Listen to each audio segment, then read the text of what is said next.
अमोल शेठ, तुम्हाला या वर्षी पूर्ण शेतीबद्दल सहकार्य म्हणजे कोणत्या दुकानदाराने केलं, आमचं काय नाव तुम्ही घेऊ शकता का त्यात? हो हो, वीरभद्र कृषी केंद्र कोळा त्या दुकानातून आपण बऱ्यापैकी म्हणजे सगळीच खतं औषधं तिथनं आणतो आणि आम्हाला जे काय कमी जादा वाटतंय ते आम्ही त्यासनी विचारतो आणि विनायक शेटे हे आमचे मार्गदर्शक चांगले आहेत आणि त्यांच्या सल्ल्यानं एक नंबर. आता मी 4 वर्ष झाली. मी स्वतःच आहे.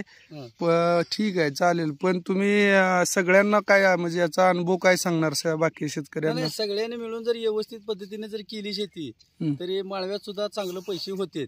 अच्छा, म्हणजे गेली 2 वर्ष तुम्हाला चांगला पैसे करून देणारी पिकं झालीत तुम्ही केली. ढबू, टोमॅटो आणि कारलं. कोरोनामध्ये सुद्धा तुम्हाला काही त्रास झालेला नाही. कष्ट जास्त न पडता तुम्ही चांगली पिकं घेतलीत. आणि आता ही उन्हाळा पुढे असताना सुद्धा तुम्ही डेअरिंगनं ढबू केलाय.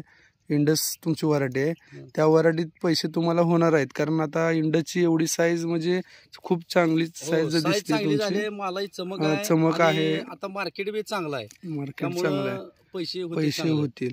हो. नाही, क्वालिटी चांगली आलेली आहे. आणि प्लॉट पण पूर्ण ग्रीनरी चांगली आहे, पूर्ण दिसतोय चांगला. व्यवस्थित लक्ष राहू द्या, करा व्यवस्थित आणि मार्गदर्शन सगळ्याला करत राहा. तुमच्यामुळे सगळ्यांना थोडा फायदा होईल. वहिनी पण तिथं बघायला लागली. वहिनींचं काय सहकार्य लाभलंय का नाही प्लॉट करायला? हो, त्यांच्या जीवावर शेती चालू आहे. वहिनीने भरपूर कष्ट करून तुम्हाला सहकार्य केलेलं आहे. दोघांच्या कष्टाचा तुम्हाला चांगला फायदा होतोय असं आम्हाला म्हणायचंय. तुमचं म्हणणं काय आहे? वहिनीला घेऊन तुम्ही प्लॉट केलाय का व्यवस्थित? हो, कधी लावत नाही. घरच्या घरी सगळं करतो. घरच्या घरी सगळं करतो. धन्यवाद. मग तसं तुमचा आदर्श घ्यावा सगळं. ओके.